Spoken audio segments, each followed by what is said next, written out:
the four depleters of love. If you're aware of that, if those four things and how that interacts, that can be so helpful in starting a relationship.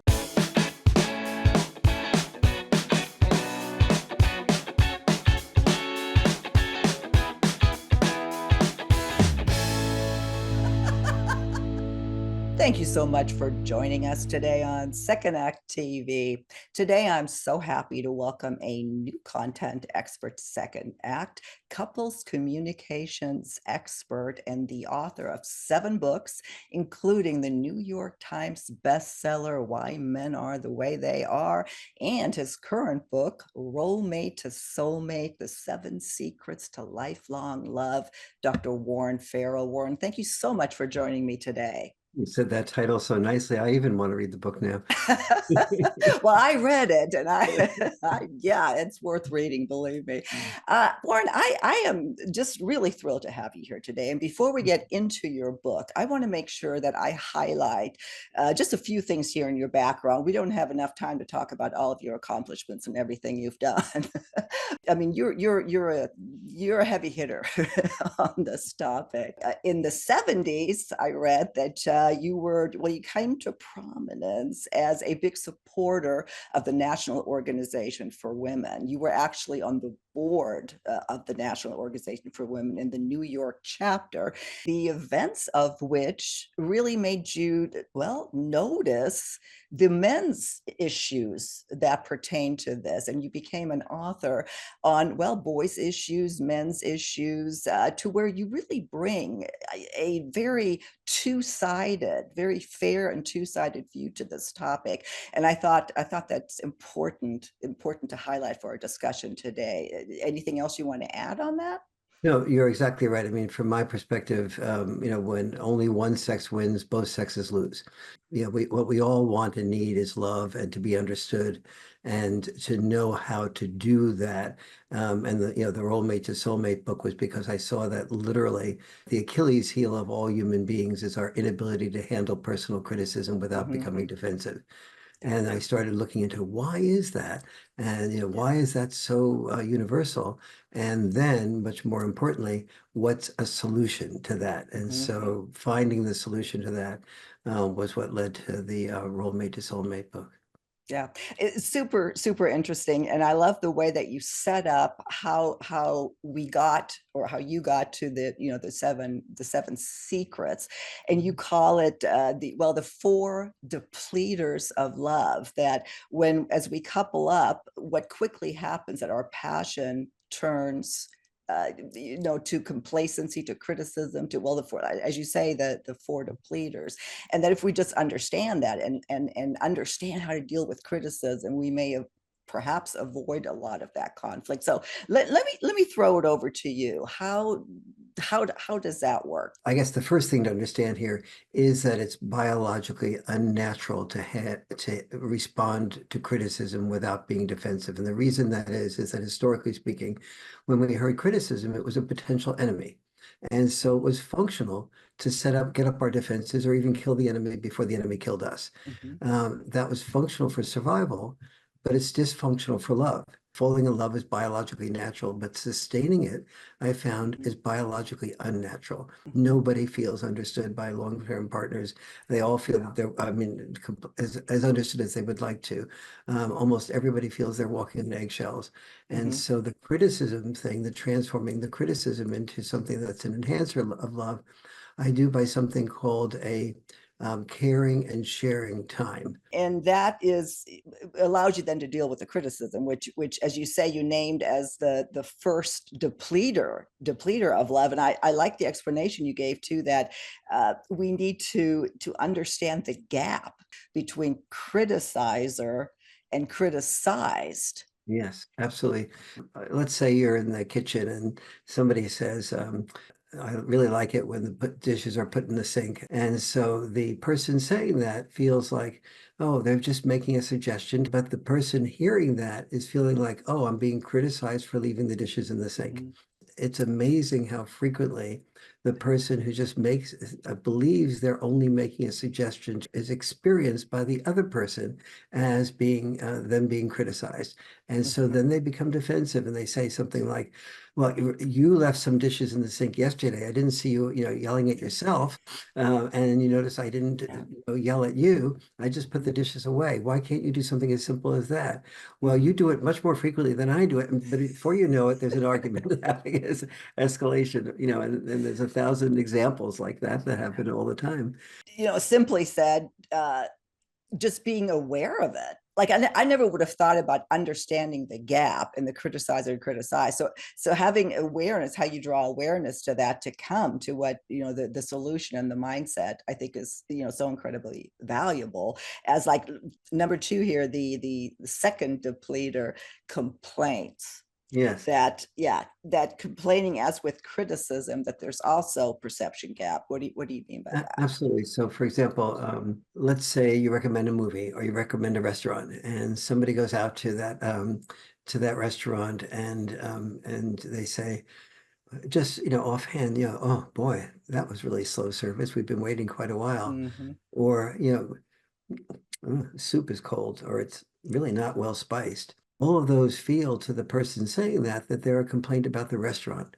But the person recommending it experiences it very frequently as a complaint about her or his recommendation. And so they can often become defensive above and beyond what they might also have evaluated the soup as being cold and so on.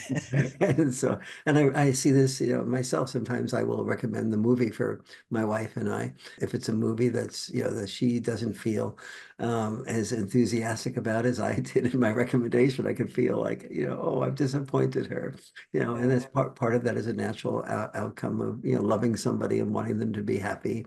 But at the same time, being aware of that the person complaining about that which is recommended by the other person often experiences it as a criticism of them. Yeah, that was eye-opening to me. I mean, it's so obvious that we should know this, but we didn't, and I immediately related it, to just a couple of things that have happened recently between Paul and I. It's like, oh my God, I did that. So it's stuff like this that is just so helpful when you bring it into awareness, and then of course having the solutions as you offer in your book. And we'll be sure to link to your book and the audio version of what goes along with this, because it's a at-home therapy. Yes. Yeah. Number three here then this is another big one. Depleter of love is controlling. That Yes. are you too controlling, and are you depleting your love? How do you deal with control? Well, when I ask the people in my workshop, do you feel like you're controlling? And they'll usually say no. And then Mm-hmm. I say, well, do you feel like you criticize more than would be optimal for you? Almost everybody raises their hand. Do you feel like you Mm-hmm. complain more than is optimal? Almost everybody that raises their hand. Now, if somebody criticizes you, do you feel a little controlled by the person criticizing you? If somebody complains about your recommendations, do you feel a little bit controlled by them? Oh, yeah. Well, if you would feel controlled, can you experience that you might be perceived as being controlling? Mm-hmm. Oh, get it. Mm-hmm. But Yeah. it really takes that reversal of roles, Mm-hmm. the reversal of positioning to understand that these types of behaviors are often experienced by one's partner as you being controlling. But oftentimes, if you say to your partner you're very controlling, you get a defensive response par excellence, and Yeah. it goes nowhere. Well, I like the whole reversal of roles. Again, that makes so much sense that we don't think about. It needs to be pointed out to us. And in a sense, from what just my gathering is, that based on most of your work, that you it's all about reversal and understanding the other person, putting yourself into someone else's shoes. And we so seldom do that. Would you agree with that? I would 100% agree with that. And even as one of the mindsets that I ask people to do is a Mhm. mindset that I call attach, detach. So it's working with my couples to attach to the story that their partner is sharing, no matter how exaggerated you experience it as being, and no matter what the tone of voice is, and to attach to that, but to detach from self listening. listening to yourself create a response to that. Ah, that's a little bit not right. Hmm. And oh, wait a minute, there's another side to that that you're not hearing, and you're saying those things in your mind Hmm. while the other person is talking. That's not listening, it's self-listening. Hmm. And so the moment you hear yourself doing that, you try to go back and center yourself to the other mindsets. I hadn't heard that term, self-listening. Again, it just makes so much sense if you My, just point it out to my you. copy editor crossed it out. She said, "There's no such term," and I said, "That's because I'm inventing it here." Good for you. I love it. I love it. No wonder I haven't heard of it. Um, Finally, here the fourth one again, it's so important as well. Complacency.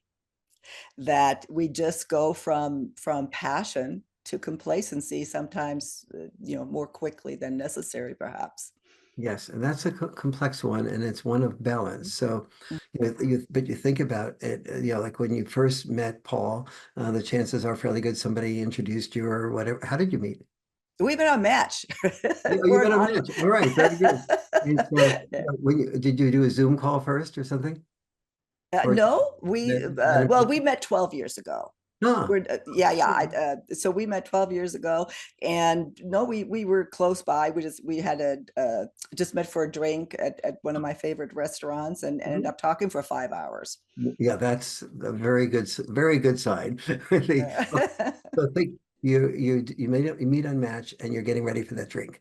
And you sort of like put on your makeup and lipstick and he's making sure he's shaved really nicely and he's going over his wardrobe as you are to make sure that it's all, the best represents you in the best way possible. Mhm. And you think about a little bit what you're going to say and or you get into the second or third date maybe and you invite him over for a meal and you're really thinking about the recipe and what's the meal that everybody loves and there's all that preparation. Then you're living together for a while or married and you're walking around in your sweatpants and not putting any makeup on and the hair is messy and the beard is growing and maybe you're talking a little bit while you're eating or other things are happening that are not so pleasant. Uh, and then you decide to, the Joneses invite you over for dinner. And so, or you invite them over for dinner. And now you're thinking about 2 or 3 days ahead of time, what should we have for the Joneses? And you're preparing the meal and you're getting the wardrobe again and the makeup is going back on again. So the message is, when someone else is looking and it's really, then I'm really taking care. But Yeah, with you, nah. yeah, Uh, right. However, there's a balance to that. One of the beautiful things about being together is being able to be more yourself and not having to sort of like be on edge all the time or always preparing something. So the important thing is not don't ever, be complacent. Complacency is okay, but rather have a discussion, make it one of your caring and sharing discussions as to how much do you feel taken for granted sometimes, or don't you? Or does the desire to just be relaxed around each other, does that outweigh the desire to have somebody sort of really get special? Or do you want to do a date night? And so another part of the Role Mate to Soulmate book is after you've expressed and heard each other's feelings, is how to set up a method of creating win-win solutions Mhm. to their stickiest problems. Yeah. I think, for our audience here too, Warren, a lot of people are, well, they're starting over again, or they're Mhm. new in the relationship, or they're looking for love. And I think that's what struck me when I read this, the four depleters of love. If you're aware of that, if those four things and how that interacts, that can be so helpful in starting a relationship. And then, of course, implementing the strategies to maintain it and sustain it. Yes, absolutely. I'm going to say something now, Mhm. especially to the women who are going around the second time and maybe over 50 or so on and looking for love again. And I really want you to hear this because this is what I'm going to say now has changed a lot of women's lives and led to a lot of women finding really good partners. It is true that when a woman is happy, the husband is happy. That sounds a little bit kind of crude, but the truth is, when a woman is happy, almost always the husband is happy. And when the husband is happy, it doesn't necessarily mean the woman will be happy. And so that reverse doesn't work as much. So here's the implications of that. Therefore, it's important for you to do what I call exercising original choice power. Many women, particularly older women, are more and who are more traditional, are used to waiting for men to come around to them. But I'm asking you to, when you're at a party, to empower yourself for you to be the person who's looking around, finding a man who's listening to a woman rather than dominating the conversation. Find a man whose vibes you feel are gentle but also strong, not gentle from weakness, but gentle from strength. Find the characteristics you like. How do they hold themselves and so on. And then if you feel on some level, boy, they're too good for me, Mhm. nevertheless, go up and connect with them. If they prove to you that they're too good for you by not asking you out or asking for your card or asking for your number, you just ask for their number. The important thing is you take the initiative and use Match.com and use eHarmony. Almost half the couples in my role mate to soulmate workshops have met through eHarmony or Match.com. And more important than that, when you find that right person, be your real self soon Mhm. and do your first meeting not in person, do it by Zoom or the equivalent thereof. If you see a big gap between the way they look in the profile and the way Mhm. they look on the Zoom, that gives you a lot of information about them. That Mhm. way you can go through a lot of people and zoom in, if you will, excuse the pun. No, that's great, great advice. And we do give that. It's almost like nowadays the Zoom date is almost the first date Yeah. because that's when you establish whether or not they're even real or scam. I mean, the Zoom can just take you so many things. And I love the advice you gave about women, taking that initiative because it's difficult for men now. I'm sure you cover that in other books and articles and talks. It's almost up to the woman to make the man comfortable in approaching her. It's really Absolutely. important. And I will acknowledge what you said just a second ago. If you don't feel fear of rejection, it's because you are not choosing a man that you really are that interested in. Mhm. The greater the amount of interest on your part, Yeah. the more the fear of rejection. And you take it, you confronting that and moving beyond that will grow you enormously. Mhm. You're just, again, so full of wisdom when it comes to all this. I would really encourage our viewers to Google Warren and just find out who you've been listening here today to. I think you'll be rather impressed. Warren, again, I mean, we can talk about this forever. We're starting to come to the end. What didn't I ask? What would you like to add on this topic of the four depleters, just getting yourself ready for lifelong love? This requires practice. You will read things and you'll have insights and you'll say, "Oh man, I'll remember that." And the truth is that most of the insights I give, when the criticism appears, the wisdom disappears. Mm. And Yeah, I like that. and the doing takes effort and Mm. time. It's not for the faint of heart, but boy, I will tell you, many people complain about their sex life, they complain about their intimacy. And when your partner feels heard and you feel heard, the sex life really gallops forward, and the intimacy and just the feeling of being seen and loved is just so much more enhanced to me at least, and to my wife. It's more than worth the time. Again, I thank you for being here today. I'll be sure, of course, to link to all of your information, to your books, to your website, and I look forward to have another conversation with you soon on Be with Second you Act too. TV. You're so personable and interactive. It's really a pleasure. Oh, thank you, Warren. I hope to see you soon. Me, Bye you bye. too, very much. Bye bye.